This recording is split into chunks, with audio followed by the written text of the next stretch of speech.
Hey y'all, today we're making everything but the bagel sourdough bread.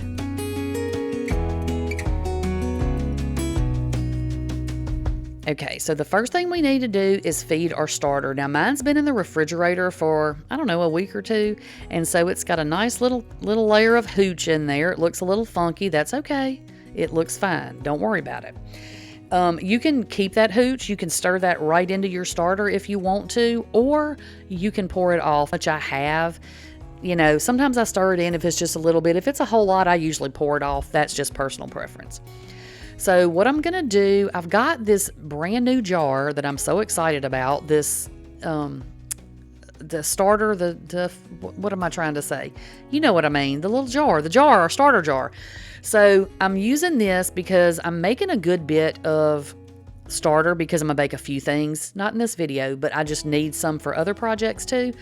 So I'm really glad to have this big jar. And there's a company called T-Mars that reached out to me, and they sent me this whole starter kit, a whole sourdough starter kit, and this is part of it. We're going to talk about that in a minute, but I love having this really big jar to use so I can make multiple, batches of things, and I don't have to use multiple jars, okay? So what I'm mixing up is about 75 or 80 grams of my starter, and then I'm going to add to that 155 grams of filtered water, and 165 grams of the bread flour. Now, I use bread flour for everything, unbleached bread flour, because that's just my preference. I feel like it bakes up better than all-purpose, but I absolutely have used all-purpose. I'm pretty sure used it in another video, and it worked just fine.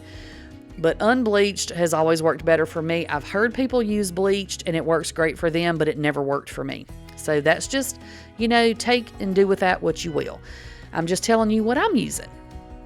So we're going to get that all mixed up, and I like to mix mine these days to about the consistency of peanut butter. Now, I find that just works better for me. That's why I'm using more flour than water in here. And, but you use what works for you. If you like a thinner starter, then honey, you just take your little thin starter and you just live your best life. You just do what you want to do. But like I said, I like mine on the thicker side. So we're going to mix it up real good. I cleaned up the sides of my jar, and I'm going to put on this nifty little band to show me where my starter is so I'll know tomorrow when it's doubled. So I'm going to put this little cloth lid on it. I'm going to sit it over on my stove, and I'm going to let it rise overnight. Now, this is the kit that I got sent, y'all. It has a bench scraper. It has 2 silicone proofing baskets. It has this humongous 34-ounce glass jar. It has a silicone spatula, which is not in the picture because I used it and it was in the dishwasher. And then it also has a silicone brush. It has your lime with 5 extra razor blades, the little band to go around your jar, and then it has 2 temperature strips, one in Fahrenheit, one in Celsius, if you need to keep, a watch on the temperature of your starter. Then they send you this little sheet that has what everything is, what it's used for, and some tips for your sourdough baking. 10% off for y'all down in the comments. How exciting is that? So the next day, this is what my starter looks like. It's all nice and doubled. The next morning, it's more than doubled, and it's ready for us to bake with, okay? So I'm going to take my big old glass bowl, and I'm going to measure or weigh out 120 grams of my starter. Now you can see how nice and thick this is. She thick, y'all. She's nice and thick, but again, I just prefer this. You do yours however you want to, okay? So again, I'm measuring out 120 grams of starter. Different bread loaves, I know that y'all have seen me, I do use different measurements. You find what works for you. Anything will work as long as you do with it what you're supposed to. You know what I'm saying? But you're getting what I did in this recipe. So once we get our starter added, we're adding 310 milliliters of warm water. I get it filtered out of my refrigerator, and then I pop it in the microwave until I get it to 90 degrees Fahrenheit. Take it off of your scale because you don't want to mess up this calibration of your scale, and it will sometimes mess up because they're only rated for like 10 or 12 pounds, and if you're just getting in there, stirring and stuff, I don't know, I feel like it would mess it up. I've heard it will mess it up, so I take mine off. Mix it up until it's milky and bubbly. and most of that starter is kind of dissolved into the water. If you still have some clumps, that's fine. Then we're going to put it back on the scale. We're going to add 500 grams of that same unbleached bread flour. And again, like I said earlier, I use bread flour for everything just because it's on my counter. It's easier to grab. I don't have to have 50 different containers, but you do you. However you want to do it, that's how you do it, okay? And look, if you are not into the measuring, if you don't have a scale yet, I highly recommend that you get one because it does make it a lot more accurate when you're baking breads and stuff. But if you don't, my first sourdough video, this is the same recipe that I'm using, and it has the measurements and like teaspoons and cups and stuff. I'll link the whole playlist for y'all, and y'all can go back and get it from there if you need it, okay?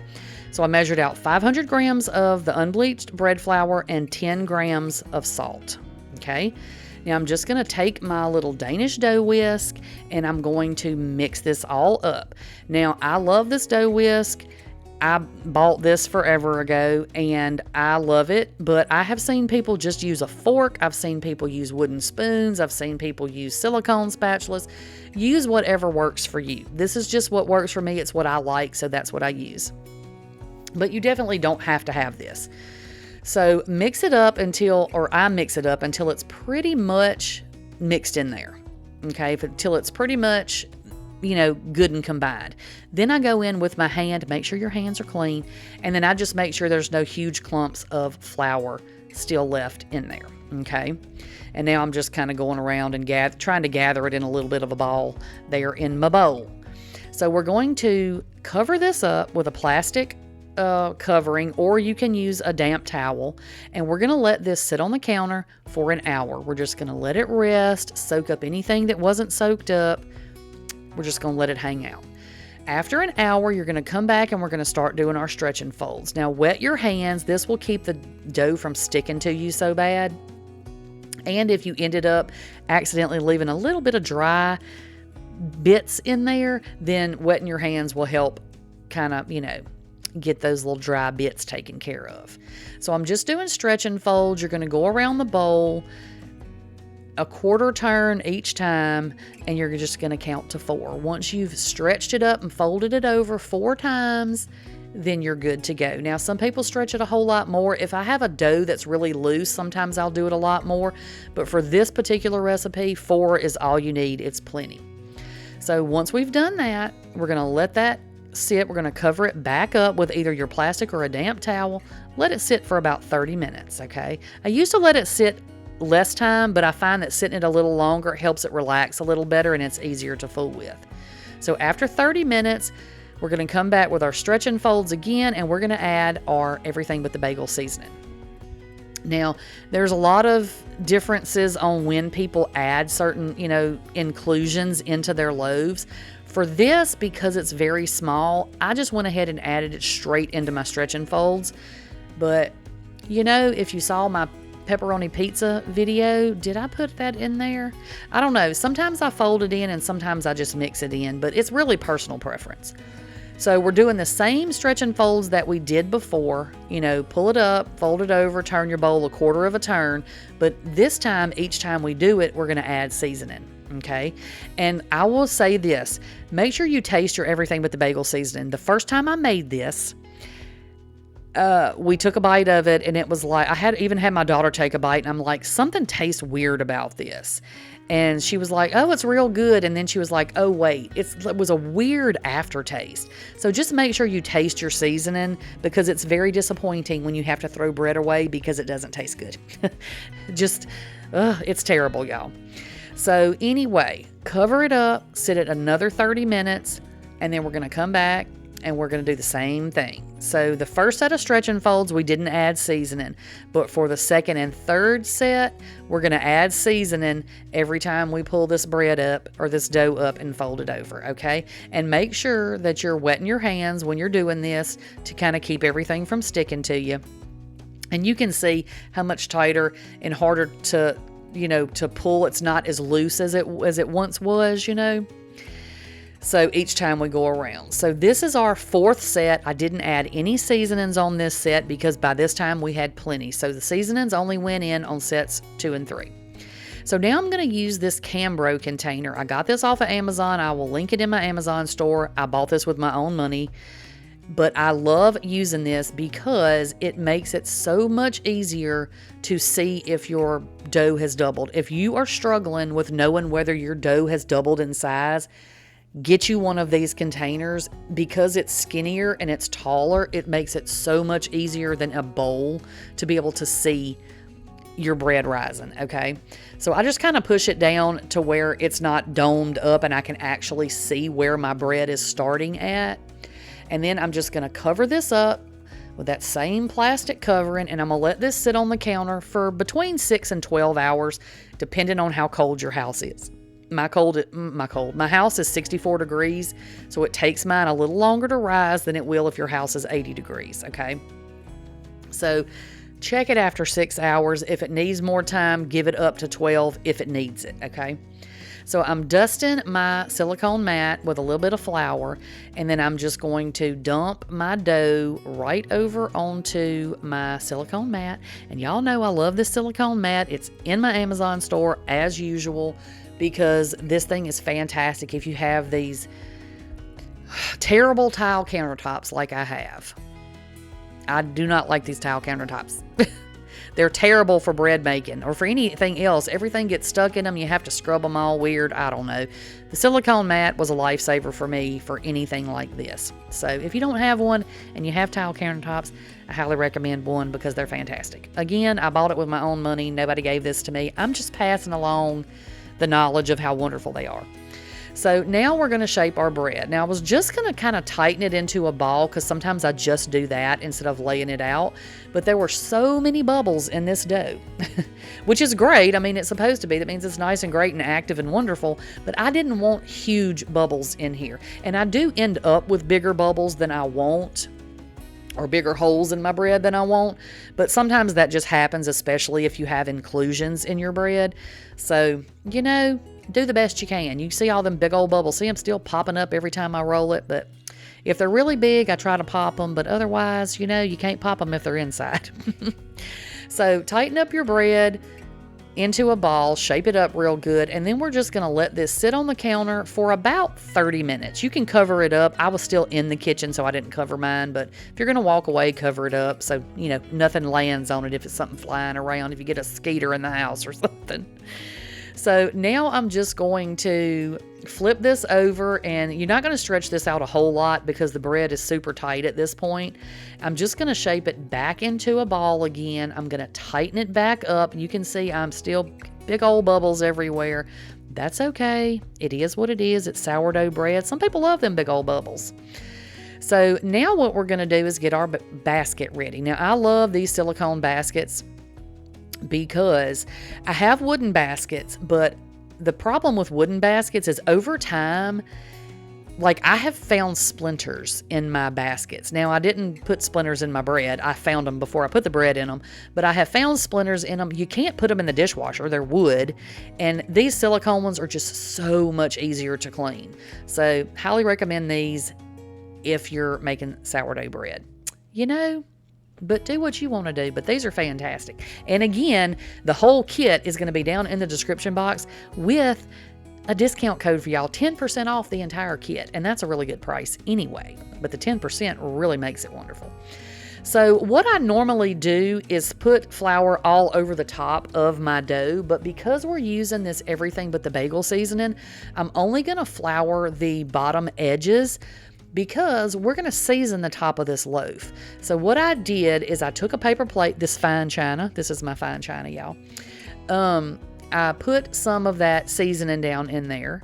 And then we're going to take that handy dandy bench scraper that we have. And we're going to flip this bread, because what you're looking at is the top, okay?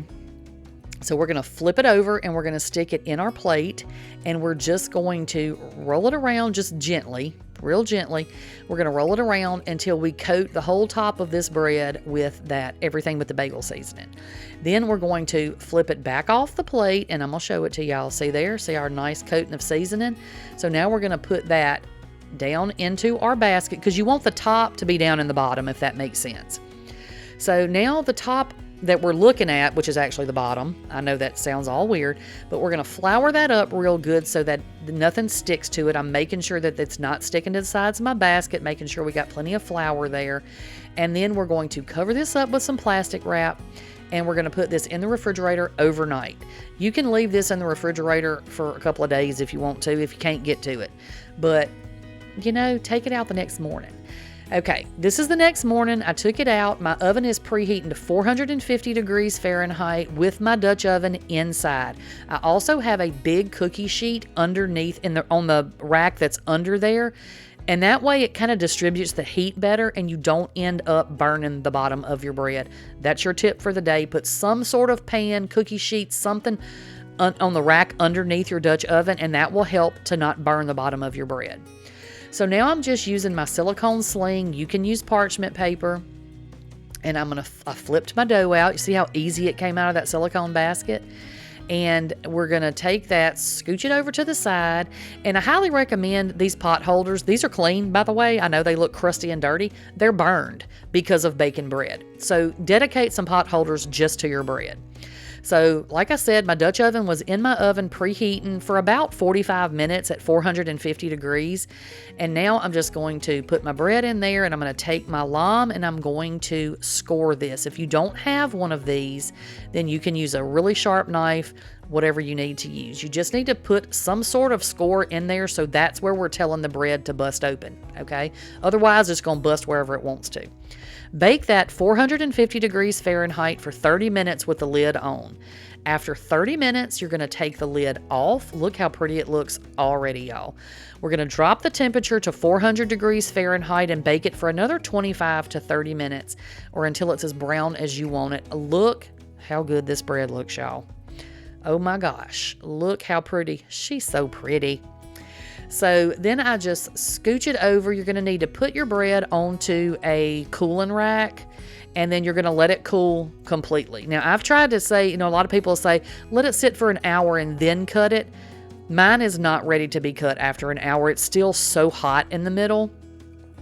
But do what you want to do. I let mine sit until it, like most of the day, until it's completely cooled. So this is what it looks like, y'all. It is so good. But like I said, make sure that you taste your seasoning to make sure that it doesn't have that weird aftertaste that mine had. But yeah, it is so fluffy and pretty, and it busted right where we told it to, of course. And yeah, this is our everything but the bagel sourdough bread. It's so good, y'all. It's different. It's different. It's really good with some avocado, some toast, you know what I'm saying? But this is it. Do not forget that T-Mars is giving y'all 10% off of this whole sourdough baking kit that is down in the description box for y'all. I hope y'all try this bread because it's really, really good. All right, that is all I've got for y'all today, and I'll catch y'all on the next one. Bye, y'all.